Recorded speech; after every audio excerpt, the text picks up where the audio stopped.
সুদ বলা হয় ঋণ অথবা লেনদেনের শর্ত সাপেক্ষে মূল টাকার অতিরিক্ত টাকা গ্রহণ করাকে কি বলা হয়? সুদ বলা। যেমন আপনি একটা বিপদের মধ্যে পড়েছেন, আমার কাছে এসে বলেন, হযরত আমার কাছে আমার 1000 টাকা প্রয়োজন। আমি শর্ত করলাম আপনাকে আমি 1000 টাকা দিতে রাজি। শর্ত হলো আমাকে প্রতি মাসে 1000-এ 100 টাকা কি দিতে হবে? লাভ দিতে। যে কয় মাস টাকাটা আপনার হাতে রাখেন প্রতি মাসেই আমাকে 1000-এ কি করতে হবে? 1% লাভ দিতে হবে। এটা কি বলা হয়? সুদ বলা। আল্লাহ আল্লাহ। তো আসলে এই সুদ, এই সম্পর্কে আল্লাহ রাব্বুল আলামিন স্পষ্টভাবে আয়াতে কারিমা নাজিল করেছেন যে সুদ খাওয়া যাবে কি যাবে, স্পষ্ট আয়াতে কারিমা আল্লাহ নাজিল করছেন। আল্লাহ রাব্বুল আলামিন পবিত্র কালামের মধ্যে সুদ সম্পর্কে বলেন। সুদ সম্পর্কে আল্লাহ তাআলা পবিত্র কালামে স্পষ্টভাবে ঘোষণা করছেন। যেমন আল্লাহ তাআলা বলেন, ওয়াহাল্লাল্লাহুল বাই'a ওয়া হাররামার রিবা। আল্লাহ রাব্বুল আলামিন বলেন, ওগো নবীজি, আপনি আপনার উম্মতদেরকে জানাইয়া দেন, আমি আপনার উম্মতের জন্য ব্যবসা বাণিজ্যকে হালাল করে দিছি। কাকে হালাল করছে? ব্যবসা বাণিজ্য হালাল। ওয়া হাররামার রিবা, ওগো নবীজি, আপনি আপনার উম্মতদেরকে জানাইয়া দেন, আমি আপনার উম্মতের জন্য সুদকে হারাম করে দিছি। কাকে হারাম করছি? সুদকে। আর ব্যবসাকে কি করেছে? হালাল করেছে। তো আয়াতের মাধ্যমে স্পষ্টভাবে বোঝা গেল ব্যবসা বাণিজ্য হালাল, কিন্তু সুদ আমাদের জন্য কিনা হালাল, হারাম। অনেকে আবার সুদকেও ব্যবসা বাণিজ্য বলে, নাউজুবিল্লাহ। আছে না নাই? সুদ খাওয়াটাকে কি বলে? ব্যবসা। তো দেখি আল্লাহ তাআলা অন্য আয়াতে সুদ সম্পর্কে কি বলছে। অন্য আয়াত আল্লাহ তাআলা বলেন, ইয়া আইয়ুহাল্লাযীনা আমানুত্তাকুল্লাহ ওয়া যারু মা বাকিয়া মিনার রিবা ইন কুনতুম মুমিনিন। আল্লাহ রাব্বুল আলামিন বলেন, হে ঈমানদারগণ, যারা আমি আল্লাহকে বিশ্বাস করো, যারা আমি আল্লাহকে মানো, যারা আমার জান্নাতকে বিশ্বাস করো, যারা আমার জাহান্নামকে বিশ্বাস করো, যারা আমার হাসরকে বিশ্বাস করো, যারা কিয়ামতকে বিশ্বাস করো, হে ঈমানদারগণ, ইত্তাকুল্লাহ, তোমরা আল্লাহকে ভয় করো। কাকে ভয় করো? আল্লাহকে ভয় করো। ওয়া যারু মা বাকিয়া মিনার রিবা, এবং যারা সুদ খাইতেছো, যারা সুদ খাইতেছো, সুদের অবশিষ্ট অংশগুলো ছেড়ে দাও। ইন কুনতুম মুমিনিন, যদি তোমরা মুমিন হয়ে থাকো, যদি তোমরা বিশ্বাসী হয়ে থাকো, যদি তোমরা আমি আল্লাহকে বিশ্বাস করে থাকো, তাহলে সুদের অবশিষ্ট অংশগুলো ছেড়ে দাও। যারা সুদ খাইতেছো, সামনে আর কি খায়ো না, সুদ খায়ো না, তারা সুদের অবশিষ্ট অংশগুলো ছেড়ে দাও। আল্লাহ তাআলা কাদেরকে বলছেন? ঈমানদারকে বলেছেন। যারা খাইতেছো সামনে আর সুদ খায়ো, আল্লাহ তাআলা স্পষ্টভাবে বলছেন। আল্লাহ বলছেন তোমরা তাকওয়াবান হও, আল্লাহকে ভয় করো। আল্লাহকে ভয় করলে অবশ্যই সমস্ত গুনাহ থেকে বিরত থাকবে, ঠিক না বেটি? তাকওয়া যার মাঝে আছে সে কোনোদিন গুনাহ করতে পারে সম্ভব না। নবীজি আকরাম সাল্লাল্লাহু আলাইহি ওয়াসাল্লাম হাদিসের মধ্যে এক ব্যক্তির কথা বারবার বর্ণনা করেছেন। ওই ব্যক্তির নাম ছিল কিফিল, যে পাপিষ্ঠ ছিল, গুনাহগার ছিল, জালেম ছিল। জীবনে এমন কোন গুনাহ নাই যে গুনাহ কিফিল করে নাই। এক কথায় সকল প্রকার গুনাহ করত। এক অভাবী মহিলা কিফিলের কাছে এসে বলেন, হ্যাঁ কিফিল, আমি বড় অভাবের মধ্যে আছি।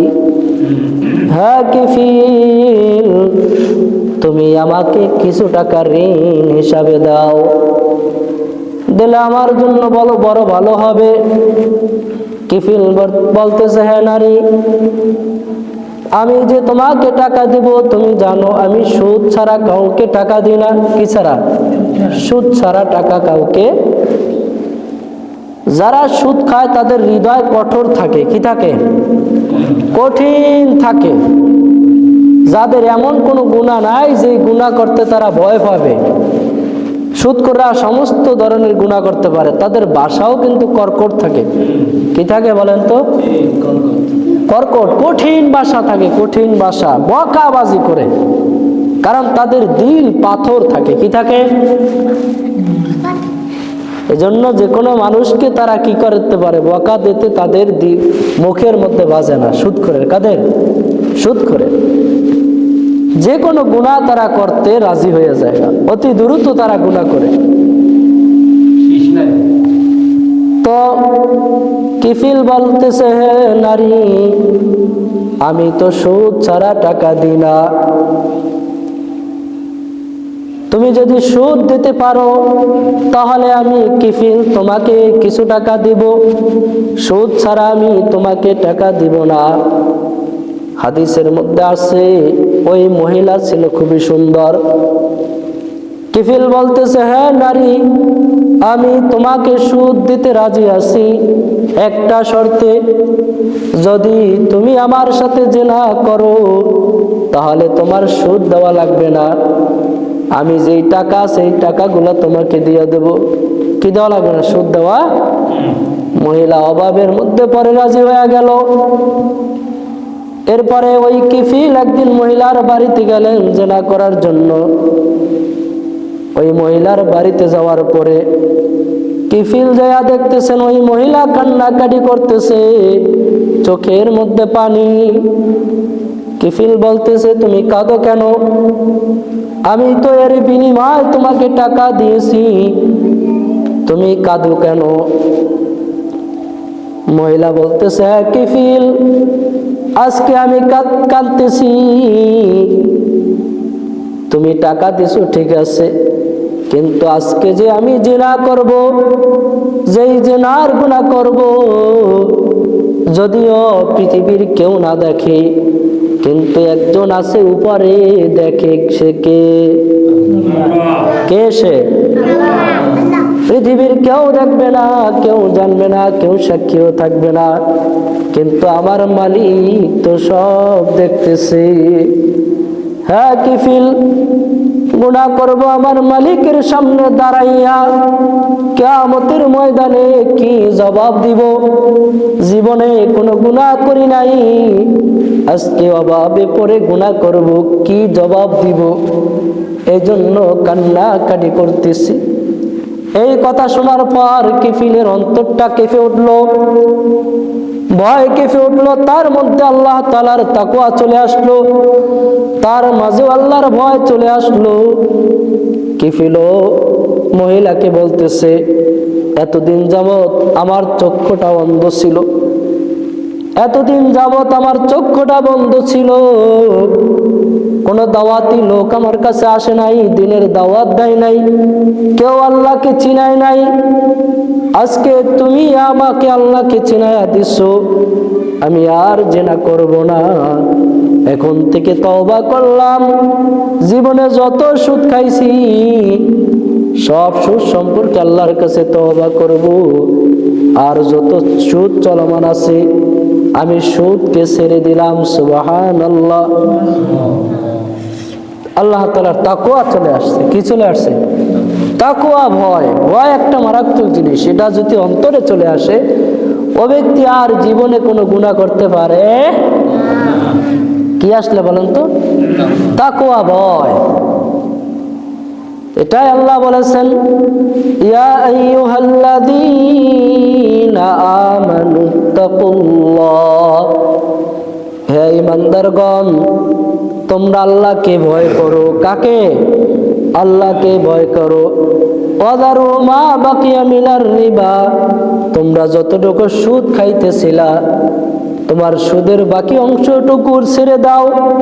ইন কুনতুম মুমিনিন, যদি তোমরা মুমিন হয়ে থাকো, যদি তোমরা ঈমানদার হয়ে থাকো তাহলে সুদ ছেড়ে দাও। সুদ তো অনেক বড় খারাপ একটা গুনাহ, মারাত্মক গুনাহ। অনেকগুলা শাস্তি আল্লাহ তাআলা দান করবে, অনেক শাস্তি যারা সুদ খায়। যারা কি খায়? সুদ। সুদের অনেক বড় শাস্তি। সুদ কয়েক প্রকার। ব্যাংকেও অনেকে টাকার পয়সা রেখে খায়, কি খায় না? প্রতি লাখে কয় টাকা খায়? 900 টাকা খায়। আছে না এমন? ব্যাংকে টাকা রেখে প্রতি মাসে টাকা উঠায় না? সুদ। এটাও সুদ। এটাও কি? এটাও সুদ। এটাও মারাত্মক ধরনের।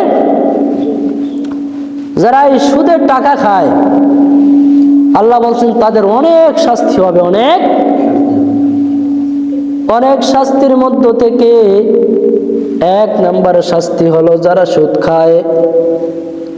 আল্লাহ রাব্বুল আলামিন বলেন, ফাইন লাম তাফআলু ফাযানু বিহারবিন মিনাল্লাহি ওয়া রাসূলি, যদি তোমরা সুদ থেকে বিরত না থাকো, যদি তোমরা সুদ খাইতেই থাকো তাহলে জেনে রাখো, ফাযানু বিহারবিন মিনাল্লাহি ওয়া রাসূলি, তাহলে তোমরা আল্লাহ এবং রসুলের সাথে যুদ্ধ ঘোষণা করো, যুদ্ধের জন্য প্রস্তুতি গ্রহণ করো। যারা কি খায়? সুদ। তারা স্বয়ং কার সাথে যুদ্ধ করে বলেন তো? আল্লাহ এবং রসুলের সাথে যুদ্ধ করবে কিয়ামতের ময়দানে। যারা কি খাবে? সুদ খাবে। কত বড় মারাত্মক সুদ! কত বড়!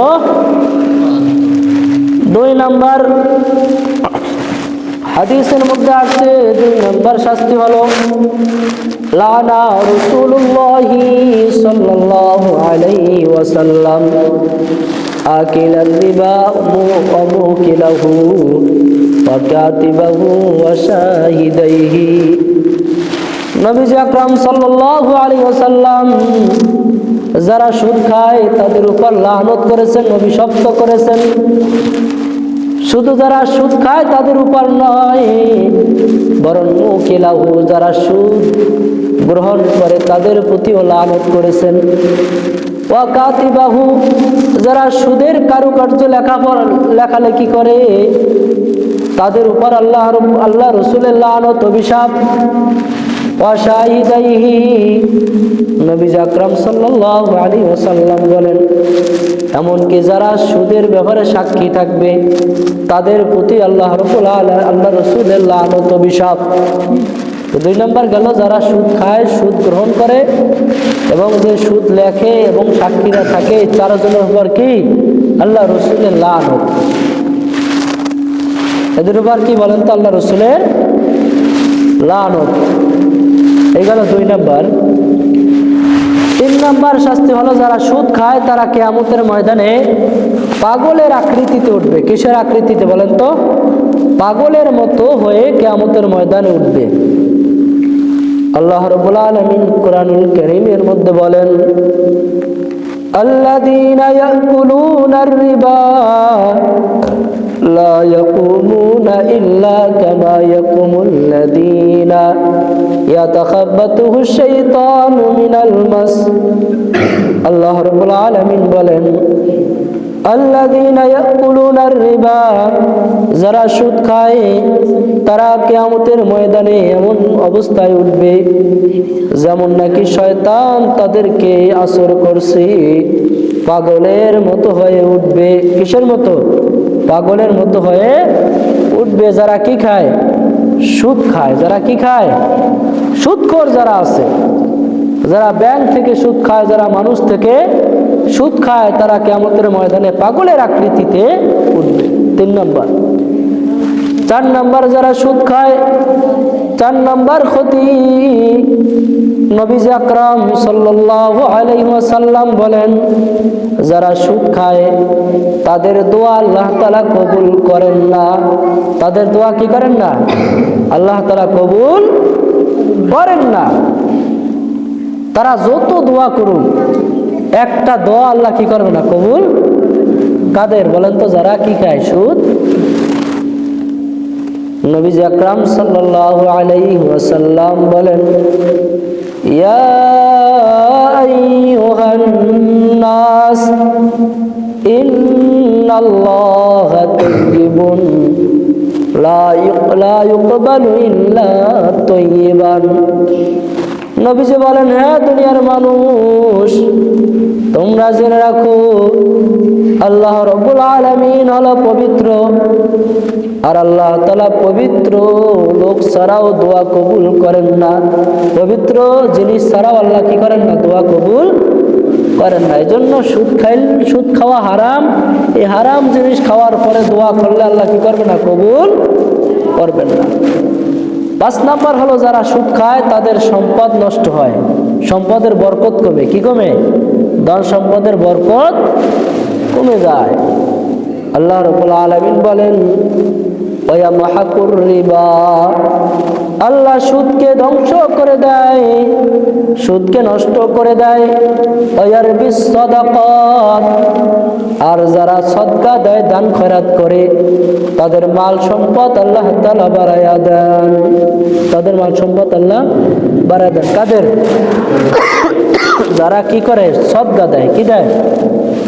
সদকা দেয়, তাদের মাল সম্পদ আল্লাহ তাআলা বাড়ায়া দেয়। 6 নম্বর ক্ষতি, নবীজি আকরাম সাল্লাল্লাহু আলাইহি ওয়াসাল্লাম বলেন, নবীজি আকরাম সাল্লাল্লাহু আলাইহি ওয়াসাল্লাম যখন মেরাজে গেলেন, যাওয়ার পরে প্রতিমধ্যে নবীজি আকরাম সাল্লাল্লাহু আলাইহি ওয়াসাল্লাম দেখতে পাইলেন কিছু লোক নদীর রক্তের সাগরের মধ্যে হাবুডুবু খাইতেছে। নবীজি আকরাম সাল্লাল্লাহু আলাইহি ওয়াসাল্লাম ফেরেশতা জিবরাইল আমিন আলাইহিস সালাতু ওয়াস সালামকে জিজ্ঞাসা করলেন, হ্যাঁ জিবরাইল আমিন, এরা কারা যারা রক্তের সাগরের মধ্যে হাবুডুবু খাইতেছে? জিবরাইল আমিন বলেন, ইয়া রাসূলুল্লাহ, এরা হলো ওই সমস্ত লোক, এরা হলো ওই সমস্ত লোক যারা দুনিয়ার মধ্যে সুদ খাইতো। তাদের সুদ খাওয়ার কারণে আল্লাহ রাব্বুল আলামিন এই শাস্তি তাদেরকে দিলেন। এরকম ভাবে অনেক শাস্তি আছে যারা কি খায়, সুদ খায়। যারা সুদ খায়, এরকম অনেক শাস্তি আল্লাহ তাআলা কি করছেন, বর্ণনা করেছেন। এজন্য আসুন আমরা সুদ থেকে বিরত থাকি। পারবো তো ইনশাআল্লাহ? সুদ থেকে আল্লাহ তাআলা আমাদের সবাইকে হেফাজত দান করুন।